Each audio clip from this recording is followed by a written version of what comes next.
Hello students, welcome to R K unique study centre. আমি রাজু, তোমাদের বন্ধু ও স্টাডি কোচ। আজকে তোমাদের বাংলার দ্বিতীয় পরীক্ষার যে প্রথম স্কুলটা রয়েছে, বেনার্জিডাঙ্গা হাই স্কুল এইচএস, এই স্কুলের সব প্রশ্নের উত্তরগুলো করাবো। সো তোমরা প্রথম থেকে শেষ পর্যন্ত ক্লাসটি দেখতে থাকো। আশা করছি তোমাদের প্রথম পরীক্ষাটা খুব ভালোভাবে দিয়েছো, আর 2-3 মাস পরেই তোমাদের দ্বিতীয় পরীক্ষা শুরু হবে। সো এখন থেকেই তোমরা দ্বিতীয় পরীক্ষার যে সিলেবাস সেটা সম্পূর্ণ করার চেষ্টা করো। ওকে, তাহলে চলো বেশি দেরি না করে শুরু করে আজকের বাংলার ক্লাস। দেখো প্রথমে কি বলেছে, একের দাগেরটা সঠিক উত্তরটি নির্বাচন করে শূন্যস্থান পূরণ করো। একেরটা কি বলেছে, মাঠ মানে কি ড্যাশ করা বিকেল আসা দিন। শূন্যস্থানে কি হবে, নিকেল, প্রলেপ, রং নাকি অঙ্কন। তাহলে এটা সঠিক উত্তর হবে মাঠ মানে কি নিকেল করা বিকেল আসা দিন। তাহলে অপশন ক হবে সঠিক উত্তর। দুয়েটা দেখো, ড্যাশ ছেলে একেবারে চুপ করে গল্প শোনে। দুরন্ত ছেলে, শান্ত ছেলে, ছটপটে ছেলে নাকি দস্যি ছেলে। তাহলে এটা সঠিক উত্তর হবে অপশন ঘ, দস্যি ছেলে একেবারে চুপ করে গল্প শোনে। তিনেটা দেখো, মধু আনতে ড্যাশ জন লোক চায়। একজন, দুইজন, তিনজন নাকি চারজন। এর সঠিক উত্তর হবে অপশন গ, তিনজন। ওকে, মধু কাটতে তিনজন লোক চায়। চারটা দেখো, দ্বিতীয়বার কুমির ও শেয়াল মিলে ড্যাশ চাষ করেছিল। আলু চাষ, আখ চাষ, ধান চাষ নাকি গম চাষ। তাহলে এটা সঠিক উত্তর হবে ধান চাষ, অপশন গ, দ্বিতীয়বার কুমির ও শেয়াল মিলে ধান চাষ করেছিল। এরপর পাঁচেটা দেখো, বিদ্যাসাগরের ড্যাশ ছিলেন মহীয়সী নারী। মা, বাবা, দাদু, কাকা। এটা সঠিক উত্তর হবে বিদ্যাসাগরের মা ছিলেন মহীয়সী নারী। ওকে, তাহলে মা হবে সঠিক উত্তর। ছয়টা দেখো, রবীন্দ্রসঙ্গীতের ড্যাশ হিসেবে ভদ্রলোকের সুনাম আছে। গায়িকা, গায়ক, পাঠিকা নাকি শিষ্যা। এটা সঠিক উত্তর হবে রবীন্দ্রসঙ্গীতের গায়ক হিসেবে ভদ্রলোকের সুনাম আছে। তাহলে অপশন খ হবে সঠিক উত্তর। তারপর সাতেটা দেখো, ওগো আজ ড্যাশ যাসনে ঘরের বাইরে। সঠিক উত্তর কি হবে, তোরা। ওগো আজ তোরা যাসনে ঘরের বাইরে। তাহলে খ হবে সঠিক উত্তর। ড্যাশ এক ভাষাতে মাকে ডাকি। মোরা, তারা, তোরা নাকি সে। তাহলে এটা সঠিক উত্তর কি হবে, অপশন ক, মোরা এক ভাষাতে মাকে ডাকি। ওকে, এরপর দুয়েটা দেখো কি বলেছে, নিম্নলিখিত প্রশ্নগুলির পূর্ণ বাক্যে উত্তর দাও। দুয়ের আগেরটা দেখো, বোকা কুমিরের কথা গল্পটি পড়ে তুমি কার নির্বুদ্ধিতার পরিচয় পেয়েছো। এটার সঠিক উত্তর হবে কুমিরের। তোমরা এরকমভাবে উত্তরগুলো লিখবে, যেহেতু এখানে বলেছে পূর্ণ বাক্যে লিখতে, তাহলে লিখবে বোকা কুমিরের কথা গল্পটি পড়ে আমি কুমিরের নির্বুদ্ধিতার পরিচয় পেয়েছি। ওকে, এরপর দুয়েটা দেখো, ফণিমনসার কান্নার সময় সে পথ দিয়ে কে যাচ্ছিল। তোমরা উত্তরটা লিখবে ফণিমনসার কান্নার সময় সে পথ দিয়ে বনের পরী যাচ্ছিল। ওকে, পূর্ণ বাক্যে কিন্তু উত্তরগুলো দেবে। তারপর তিনের দেখো, ধোনাই কিসের মন্ত্র জানে। এটা হবে ধোনাই মধুর চাক কাটার মন্ত্র জানে। ওকে, এরপর দুয়ে চারটা দেখো, পালিয়ে গেল অনেক দূরে, কে কোথায় পালিয়ে গেল। তাহলে এই প্রশ্নের উত্তরটা দেখো, মৈত্রেয়ী দেবী রচিত ঝড় কবিতা থেকে নেওয়া উদ্ধৃত পংক্তিটিতে কবি ঝড়ের পালিয়ে যাওয়ার কথা বলেছেন। কোথায় পালিয়ে গেল, সমস্ত অঞ্চলটা ঘুরে ঝড় অনেক দূরে 7 সাগরের পারে পালিয়ে গেল। ওকে, এরপর দেখো দুইয়ের পাঁচের প্রশ্নটা কি বলেছে, সন্ধে হলেই দুহাত তুলে জুড়তো ভূতের নাচ। এখানে কার কথা বলা হয়েছে, এখানে বলা হয়েছে মায়াতরুর কথা। এরপর দেখো ছয়টা কি বলেছে, ছেলেরা পুকুরে সাঁতার কাটছে। এখানে ছেলেরা কি বচন হবে।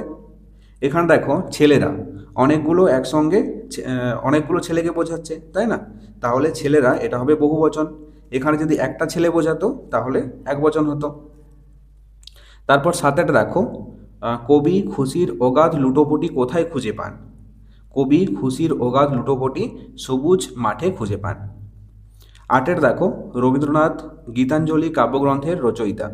এখানে রবীন্দ্রনাথ কি বচন হবে, এখানে রবীন্দ্রনাথ এক বচন হবে, যেহেতু একটা রবীন্দ্রনাথ ঠাকুরকে বোঝাচ্ছে, তাই না। এরপর 9টা দেখো, তোমরা এখানে কি চাও? নিম্নরেখ পদটিকে একবচনে পরিণত করো। এখানে যে পদটা নিচে দাগ দেওয়া আছে, এই পদটিকে একবচনে পরিণত করে লিখতে হবে। তাহলে দেখো তোমরা, তাহলে এটার একবচনে করলে কি হবে? তুমি, তাই না? তোমরা এখানে কি চাও, এটাকে একবচনে করলে হবে তুমি এখানে কি চাও।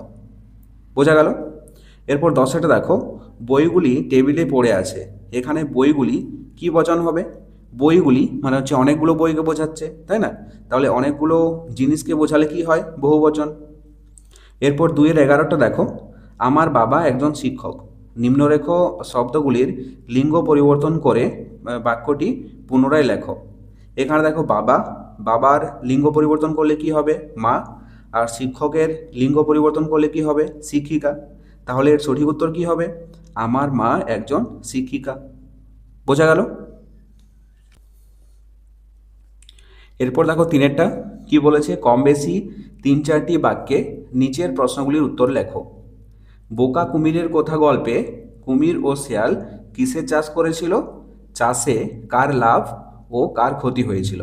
তাহলে এই প্রশ্নের উত্তরটা দেখো। প্রথমের উত্তরটা এটা লিখবে যে কুমির ও শিয়াল যথাক্রমে আলু, ধান ও আখ চাষ করেছিল। তারপরের প্রশ্নের উত্তর লিখবে এখান থেকে চাষে শিয়ালের লাভ এবং কুমিরের ক্ষতি হয়েছিল।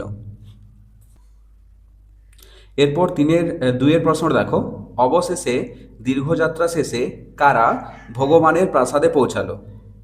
আর বলেছে উল্লসিত হয়ে সরবে পুকুরে ফিরে গেল কে? ভগবান কেন তার মন্ত্রীদের তিরস্কার করলেন? তাহলে প্রথম প্রশ্নের উত্তর দেখো এটার, যে কারা ভগবানের প্রাসাদে পৌঁছালো। তাহলে এর উত্তরটা লিখবে ব্যাঙ, মৌমাছি, মোরগ ও ক্ষুধার্ত বাঘ ভগবানের প্রাসাদে পৌঁছালো। তারপরের প্রশ্ন আছে উল্লসিত হয়ে সরবে পুকুরে ফিরে গেল কে? তাহলে এর উত্তরটা লিখবে ব্যাঙ নিজেদের জয়ের জন্য উচ্ছ্বসিত হয়ে সরবে পুকুরে ফিরে যায়। তাহলে সঠিক উত্তর কি হবে? ব্যাঙ, তাই না? এরপরের প্রশ্ন আছে ভগবান কেন তার মন্ত্রীদের তিরস্কার করলেন? উত্তরটা লিখবে ভগবান তার মন্ত্রীদের ডাকে এবং তাদের গাফিলাতির জন্য তিরস্কার করে। ওকে। এরপর 3-এর প্রশ্ন দেখো, ঝড়ের সময় নদী বা সমুদ্রে থাকলে কী ধরনের বিপদ ঘটতে পারে বলে তোমার মনে হয়? তাহলে এই প্রশ্নের উত্তরটা দেখো। ঝড়ের সময় নদীতে বা সমুদ্রে থাকলে ঝড়ের দাপটে নৌকা ডুবে যাওয়ার সম্ভাবনা থাকে, নৌকারোহীদের প্রাণহানির আশঙ্কাও থাকে।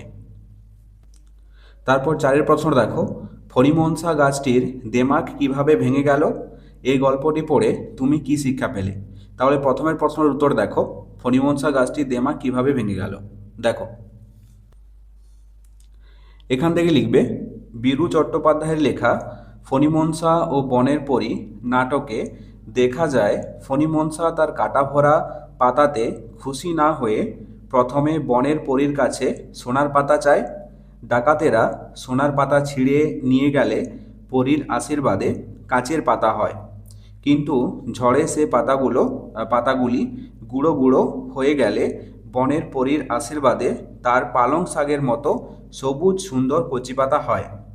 এমন পাতা পেয়ে যখন তার দেমাকে আর মাটিতে পা পড়ছে না, ঠিক তখনই একটি ছাগল এসে সব সবুজ পাতাগুলি মুড়িয়ে খেয়ে চলে যায়। তখন ফণিমনসা ভাবে তার কাটা ভরা ছুচলো পাতাই ভালো। এভাবেই তার দেমাগ ভেঙে যায়। ওকে। এরপরে বলেছে যে এই গল্পটি পড়ে তুমি কি শিক্ষা পেলে? এটার উত্তরটা লিখবে বীরু চট্টোপাধ্যায়ের ফণিমনসা ও বনের পরী গল্পটি পড়ে আমরা এই গুরুত্বপূর্ণ শিক্ষা পাই যে নিজের যা আছে বা নিজের যে স্বাভাবিক রূপ তা নিয়েই সন্তুষ্ট থাকা উচিত। এরপরে 4 নম্বরে রয়েছে চিঠি লেখো। 4-এর 1-টা দেখো, বিদ্যালয়ের অনুষ্ঠান উপলক্ষে তুমি তোমার বন্ধুকে নিমন্ত্রণ জানিয়ে একটি চিঠি লেখো। আর 2-এ বলেছে ছাত্রাবাসে থাকাকালীন তুমি গ্রীষ্মের ছুটি কিভাবে কাটালে তা জানিয়ে তোমার বাবাকে একটি চিঠি লেখো। তাহলে দেখো এই দুটো চিঠি আমি ভালোভাবে তোমাদেরকে লিখে দিয়েছি, তোমরা দেখে নাও।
সো এই ছিল আজকের ক্লাসটি কেমন লাগলো অবশ্যই কমেন্ট করে জানাও।